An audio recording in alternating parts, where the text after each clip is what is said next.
जय हिंद दोस्तों। आज हम 13 जिलों के लिए 13 क्वेश्चन की एक सीरीज शुरू करने वाले हैं, जिसमें हम एक्स्ट्रा फैक्ट्स के साथ महत्वपूर्ण क्वेश्चनों को कवर करेंगे। ये हमारी आज पहली सीरीज है। ठीक, आप इसके बारे में जो भी राय होगी आप वीडियो देखने के बाद अंत में दीजिएगा, क्योंकि हम इसमें जो एक्स्ट्रा फैक्ट्स ट्रिक्स को यूज करेंगे वो आपके लिए पेपर में बहुत ही यूजफुल होने वाली है। क्वेश्चन नंबर पहला है, मानस खंड में सरयू नदी को क्या बोला गया है। ठीक, मानस खंड में सरयू नदी को क्या बोला गया है। सबसे पहले मानस खंड किस क्षेत्र के नाम से व्याख्यात है, किस क्षेत्र के नाम से जाना जाता है।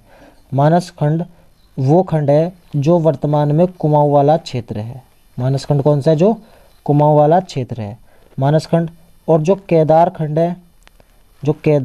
है वो खंड वर्तमान में गढ़वाल वाला क्षेत्र है। तो केदार खंड को वर्तमान में क्या बोला जाता है? गढ़वाल। और मानस खंड को वर्तमान में क्या बोला जाता है? कुमाऊं वाला क्षेत्र, कुमाऊं का क्षेत्र है। ठीक, अब बात आती है इस मानस खंड में सरयू नदी को क्या बोला गया है। आपके पास 4 ऑप्शन।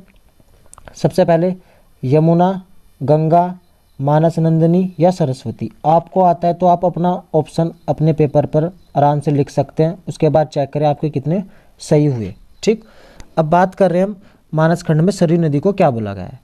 तो सरयू नदी को मानस खंड में गंगा बोला गया है। क्या बोला गया है? गंगा।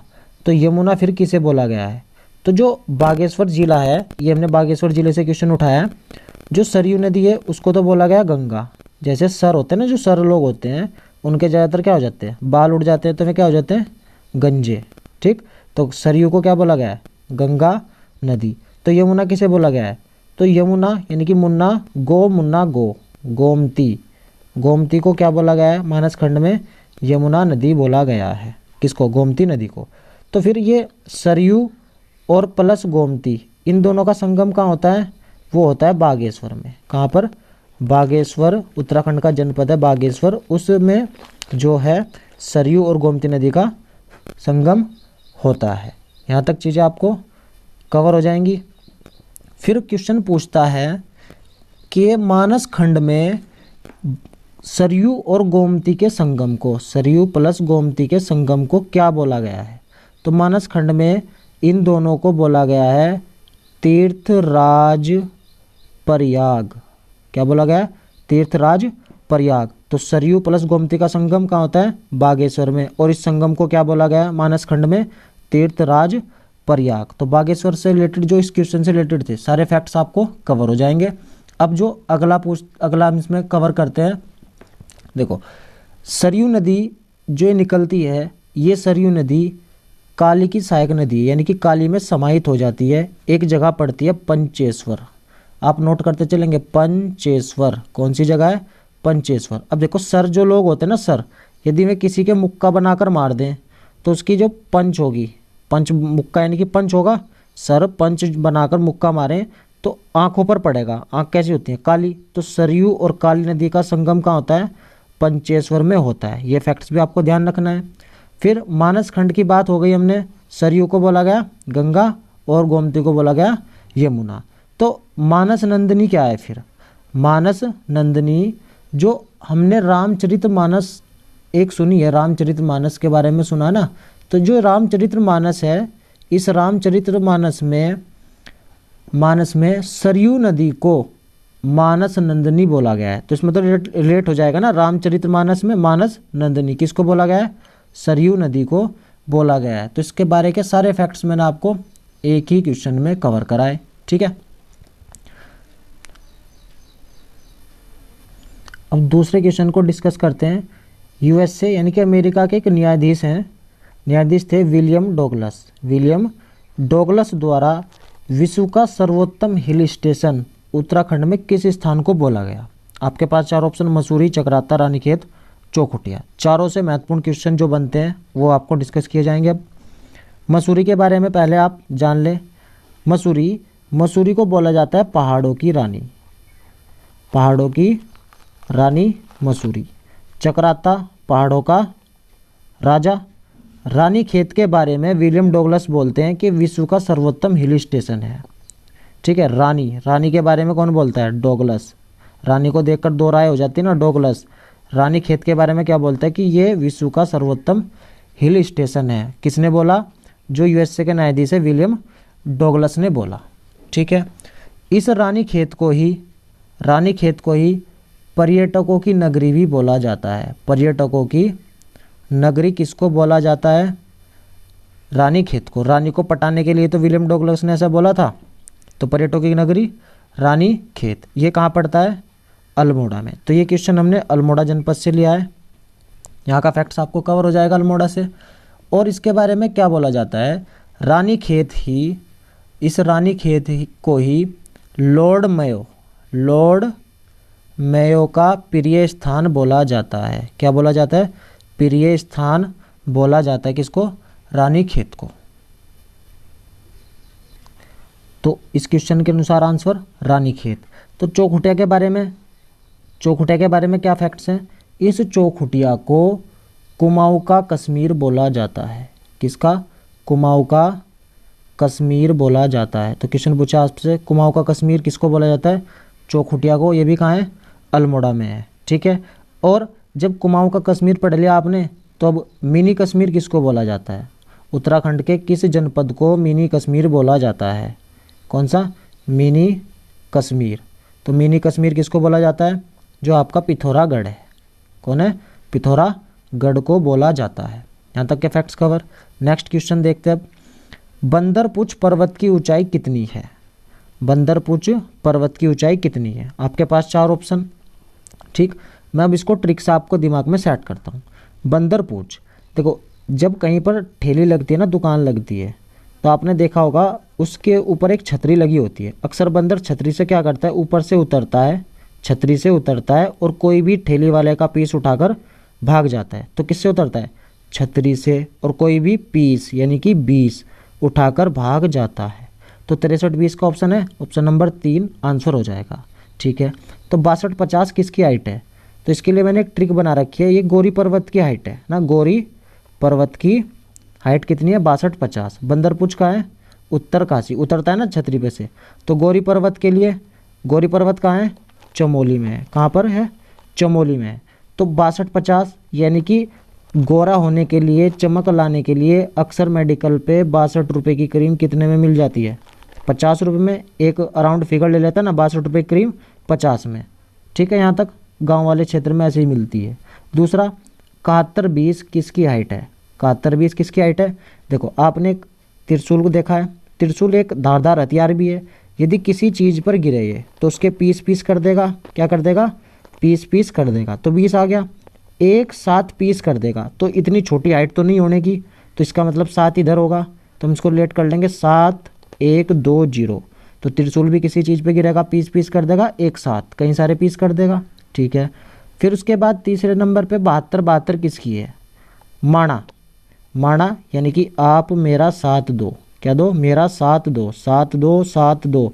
और वीडियो यदि अच्छी लग रही है तो भाई लाइक कमेंट और शेयर जरूर करें, और आप भी मेरा साथ दो।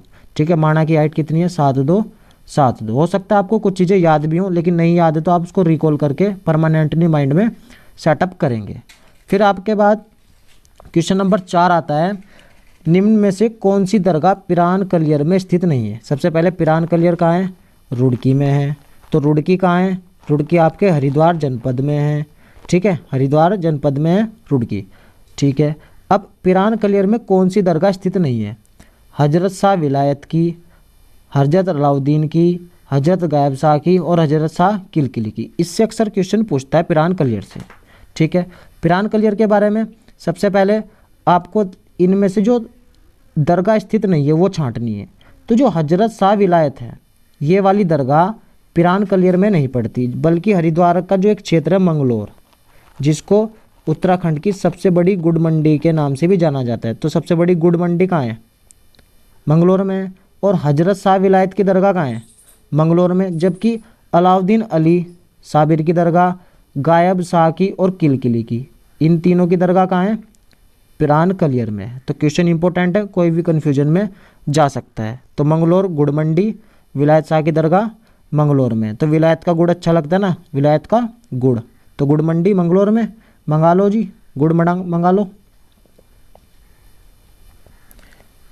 क्वेश्चन नंबर 5 में आपसे पूछा गया है जो रुद्रप्रयाग जिला है उसका जनघनत्व कितना है। ठीक, आपके पास 4 ऑप्शन आता है तो लगाइए, वरना याद कीजिए। कैसे? रुद्रप्रयाग, रुद्र यानी कि गुस्सा, जब इंसान को जन लोगों पर गुस्सा आता है तो दूसरों पर ही तो आता है, अपने पर थोड़ी आता है। तो जन यानी कि दूसरों पर गुस्सा आता है, एक साथ दूसरे पर गुस्सा आता है, यानी कि 1 2 2 दूसरों पर गुस्सा आता है। तो आप 122 वाला कॉन्सेप्ट ध्यान रखेंगे, 122 जनघनत्व किसका है? रुद्रप्रयाग का। अब आपसे एक्स्ट्रा फैक्ट्स में सबसे ज़्यादा जनघनत्व किसका है? आप पढ़ोगे हरिद्वार का है। किसका है? हरिद्वार का। दूसरे नंबर पर जनघनत्व किसका है? यूएस नगर का है। और तीसरे पर किसका आता है? देहरादून का है। अब ये फैक्ट्स आपको धीरे धीरे याद कराया जाएगा, सब कवर हो जाएगा जब आप सारी चीज़ों सीरीज को लेते चलोगे। ठीक है, रुद्रप्रयाग का 122 है, हरिद्वार का सबसे ज़्यादा है। तो सर्वाधिक हरिद्वार का कितना है? 801। और फिर उधम सिंह नगर 649, 100 कम 549 है देहरादून का। तो तीनों के तीनों टॉप मोस्ट है। आप इनको जनघनत्व को ध्यान रखेंगे, पहले पे तो 801 ध्यान रखा जाएगा आराम से। फिर नेक्स्ट क्वेश्चन आपका जो 6ठे नंबर पर है, कणव आश्रम किन 2 पर्वतों के मध्य स्थित है? आपके पास ऑप्शन है, तो इसका आंसर जो है कणव आश्रम किन 2 पर्वतों के मध्य स्थित है, वो हेमकूट और मणिकूट। कौन से 2 पर्वत है? हेमकूट और मणिकूट पर्वत के मध्य स्थित है। तो नर नारायण पर्वतों के मध्य क्या स्थित है? जो आपकी बद्रीनाथ घाटी है, बद्रीनाथ घाटी किन 2 पर्वतों के मध्य स्थित है? नर और नारायण पर्वत के मध्य स्थित है। ऑप्शन नंबर 3 क्या कहता है? नल और बिल्व शिखर कहाँ है? तो नल और बिल्व शिखर हरिद्वार में है, और हरिद्वार इन्हीं 2 शिखरों के मध्य बसा हुआ है, जिसमें से नील पर नीला चड्डी यानी कि चंडी देवी मंदिर है, बिल्व में मूसा रहता है, तो मनसा देवी मंदिर है। कौन सा? मनसा देवी मंदिर है। नीलेश्वर और बिलेश्वर शिखर कहाँ है? आप इसको थोड़ा रिकॉल करें, ध्यान आएगा आपको। इन दोनों के मध्य, नीलेश्वर और बिलेश्वर के मध्य बागेश्वर बसा है। कौन सा? बागेश्वर जनपद बसा हुआ है। तो आप फैक्ट सारे याद करेंगे। क्वेश्चन नंबर 7, खेट पर्वत पर निम्न में से कौन सा मंदिर स्थित है? ठीक, खेट पर्वत पर। तो आपके पास 4 ऑप्शन है, चारों मंदिर में से आप लगाइए कौन सा स्थित है। पहले तो आपको पता लगना चाहिए खेट पर्वत कहाँ है। खेट ट आ रहा है ना, तो टिहरी में तो खेट पर्वत है। हाइट कितनी है? इसकी हाइट 9000 फीट है। कितनी है? 9000 फीट है। तो अब ये मंदिर यानी कि खेट पर्वत पर कौन सा मंदिर स्थित है? सुरकंडा देवी मंदिर जो है आपका, वो कहाँ है? जो सुरकूट पर्वत है। कौन सा? सुरकंडा सुरकूट पर्वत पर है। ठीक है। चंद्रबदनी चंद्रकूट पर्वत पर है, ये क्वेश्चन पूछा जा चुका है। चंद्रबदनी मंदिर चंद्रकूट पर्वत पर है। जो केटेश्वरी देवी मंदिर है, केटेश्वरी देवी मंदिर कहाँ है? खेट पर। कैट खैट हो जाएगा, खटपट ध्यान, कैट खेट पर्वत पर है। तो नीलकंठ महादेव मंदिर कहाँ है? नीलकंठ महादेव मंदिर ये आपके पौड़ी क्षेत्र में पड़ता है। कहाँ पर पड़ता है? पौड़ी क्षेत्र में। तो नीलकंठ महादेव मंदिर याद हो जाएगा, कहाँ पर है? पौड़ी क्षेत्र में है। ठीक, ऋषिकेश से जाते हैं ना जब, नीलकंठ महादेव मंदिर तो पौड़ी वाले क्षेत्र में पड़ता है। किस पर्वत पर है ये? तो एक पर्वत है मणिकूट। कौन सा? मणिकूट पर्वत। इस मणिकूट पर्वत पर ये नीलकंठ महादेव मंदिर स्थित है। तो आप ये चीज़ भी फैक्ट्स ध्यान रखेंगे। नेक्स्ट क्वेश्चन, अबुल फजल की आयने अकबरी में हरिद्वार का उल्लेख किस नाम से मिलता है? तो आपके पास 4 ऑप्शन है, आता है तो लगाइए। मायापुरी से है, माया है, या कैपिटल ऑफ शिवा, या कुपिला, या कायोपिल है। तो मायापुरी किस में बोला गया है? जो स्कंद पुराण है, उस स्कंद पुराण में हरिद्वार को क्या बोला गया है? मायापुरी बोला गया है। तो जो अबुल फजल की आयने अकबरी है, इस आयने अकबरी में हरिद्वार का उल्लेख माया नाम से मिलता है। किस नाम से? माया नाम से। तो कैपिटल ऑफ शिवा का उल्लेख किसने किया है? जो टॉम कैरियट है। कौन? Tom chariot. Tom chariot Jahangir के समय यात्रा करता है। Tom chariot capital of Shiva बोलता है, कैरियट कैपिटल बोलता है, कैपिटल ऑफ शिवा बोलता है किसको? हरिद्वार को। तो कुपिला कौन बोलता है? जो तैमूर लंग के समय 1398 में जब तैमूरलंग का आक्रमण होता है तो एक यात्री आता है सरफरुद्दीन। कौन आता है? सरफरुद्दीन। ये सरफरुद्दीन हरिद्वार के लिए कुपिला शब्द का यूज करता है। कौन करता है? सरफरुद्दीन कुपिला शब्द का यूज करता है। फैक्ट्स को आप आराम से नोट करते चलेंगे। नेक्स्ट क्वेश्चन, देहरादून में लबासना की स्थापना किसके द्वारा की गई? LBSNA, Lal Bahadur Shastri national administrative academy. ठीक है, 4 ऑप्शन आपके पास आता है तो लगाइए। देखो, इसकी स्थापना कब हुई? इसकी स्थापना 1 सितंबर 1959 को होती है। डेट के साथ याद रखेंगे, 1 सितंबर 1959 को होती है। जब इसकी स्थापना होती है तब इसका नाम राष्ट्रीय प्रशासनिक अकादमी था। राष्ट्रीय प्रशासनिक अकादमी था। लेकिन अक्टूबर 1972 में, कब? अक्टूबर 1972 में इसके आगे जोड़ दिया लाल बहादुर शास्त्री। क्या जोड़ दिया? लाल बहादुर शास्त्री। ठीक है, लेकिन आगे चलकर इसी में एक अगले साल 1973 में जोड़ दिया राष्ट्रीय शब्द। क्या जोड़ा गया इसमें? राष्ट्रीय शब्द। तब बन गया Lal Bahadur Shastri national administrative academy. तब इसका नाम क्या हो गया? लबासना, जिसको आप देहरादून में जानते हैं, जो ट्रेनिंग के लिए जाना जाता है। तो इसकी स्थापना करने का श्रेय किसे जाता है? तो वो जाता है चार्ल्स विले एस्टेट को। चार्ल्स विले एस्टेट को इसकी स्थापना का श्रेय जाता है। तो फिलिप चैकवुड कौन थे? फिलिप चैकवुड द्वारा देहरादून में ही IMA इंडियन मिलिट्री अकादमी की स्थापना की गई। कब करता है? 1 अक्टूबर 1932 को यह स्थापना करता है। कौन? Philip Chetwode. IMA Indian military academy 1 October 1932। वो था कितना? 1 सितंबर 1959 था। किसके बारे में? लबासना के बारे में। तो डीटरिच ब्रैंडिस कौन है? ये डीटरिच ब्रैंडिस जो भारतीय वन अनुसंधान संस्थान है, भारतीय वन अनुसंधान संस्थान है, जिसको आप FRI के नाम से भी जानते हैं, फॉरेस्ट FRI है ना, FRI फॉरेस्ट रिसर्च इंस्टीट्यूट। इसकी स्थापना किसके द्वारा की गई? डीटरिच ब्रैंडिस के द्वारा की गई। कब करता है? 1864 में करता है। ठीक, ये आप ये भी ध्यान रखेंगे। ओके, कैप्टन यंग कौन है? कैप्टन यंग को एक श्रेय दिया जाता है मसूरी को बसाने का। ये क्वेश्चन भी पूछा जाता है, मसूरी को बसाने का श्रेय किसको जाता है? तो कैप्टन यंग को जाता है। कैप्टन यंग मसूरी बसाने का श्रेय। चार्ल्स विले एस्टेट लबासना की स्थापना 1 सितंबर 1959। डीटरिच ब्रैंडिस 1864 में भारतीय वन अनुसंधान संस्थान की स्थापना करते हैं, जिसको वर्तमान में FRI बोलते हैं ना। फिलिप चैकवुड 1 अक्टूबर 1932 को IMA इंडियन मिलिट्री अकेडमी की स्थापना करते हैं। ये सब देहरादून से रिलेटेड थे। ठीक है, नेक्स्ट क्वेश्चन पे चलते हैं। राज्य का सबसे गहरा ताल निम्न में कौन सा है? आपके पास ऑप्शन है 4, सनत कुमार सरोवर, भीमताल, गिरी सरोवर, शास्त्र ताल। तो राज्य का सबसे गहरा ताल जो है, गहरा का मतलब जिसको नोच नोच कर गहरा कर दिया गया हो, तो नौकुचिया ताल है। लेकिन आपको जो ध्यान रखना है, इस नौकुचिया ताल का दूसरा नाम सनत कुमार सरोवर भी है। तो आंसर इसके हिसाब से हो जाएगा। तो ये जो कुमाऊं का भी सबसे गहरा है और राज्य का भी सबसे गहरा है। कौन सा है? नौकुचिया ताल, जो कहाँ पर है? नैनीताल में। और नैनीताल कौन से किस मंडल में आता है? कुमाऊं में। तो कुमाऊं का भी सबसे गहरा, राज्य का भी सबसे गहरा सनत कुमार सरोवर, जिसको नौकुचिया ताल भी बोलते हैं। तो भीमताल के बारे में क्या फैक्ट्स है? ये भीमताल कुमाऊं का सबसे बड़ा ताल है।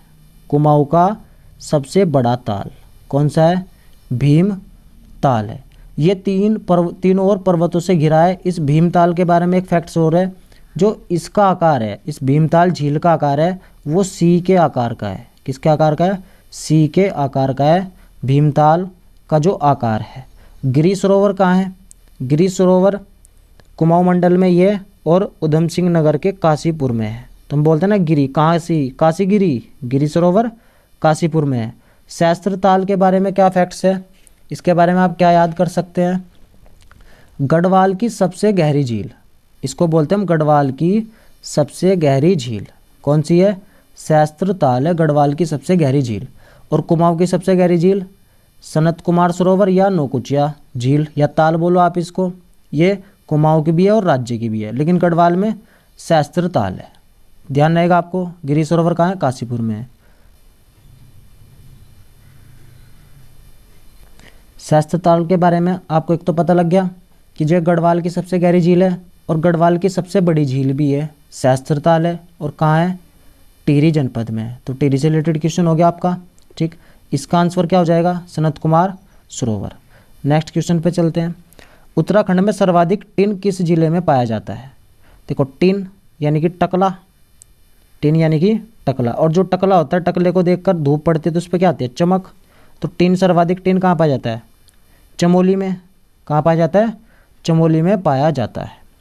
देहरादून में क्या पाया जाता है सर्वाधिक? देहरादून में जो फैक्ट्स ध्यान रखना है आपको, बेराइट्स। क्या पाया जाता है? बेराइट्स।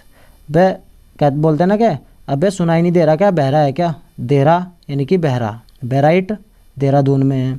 अल्मोड़ा में किस चीज़ के लिए फेमस है?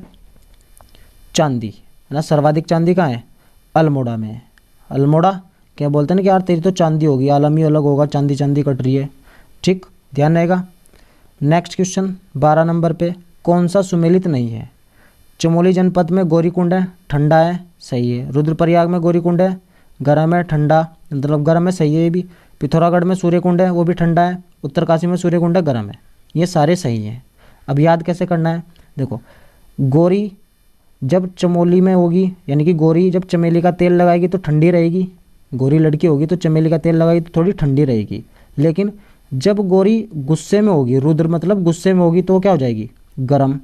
बोलते हैं ना कि गुस्सा आ रहा है, गर्म हो गया इंसान, तो गौरी गुस्से में गर्म हो जाएगी और गौरी चमेली का तेल लगाकर ठंडी हो जाएगी। आपको रिलेट रहेगा।